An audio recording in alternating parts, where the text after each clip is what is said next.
అస్సలాము అలైకుం వరహ్మతుల్లాహి వబర్కాతు. గౌరవులైన ప్రధానోపాధ్యాయులకు మరియు ఇక్కడకు వచ్చిన ఉపాధ్యాయులందరికీ నా వందనములు. నా పేరు తాహిర్. నేను 4వ తరగతి చదువుతున్నాను. ముందుగా అందరికీ స్వాతంత్రం దినోత్సవం శుభాకాంక్షలు.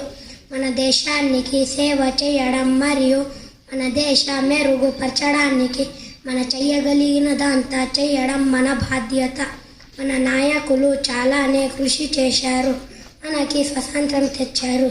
ఈ విధంగా స్వచ్ఛంగా ఉండడం గల కారణం మన దేశ నాయకుల వలని. ధన్యవాదములు.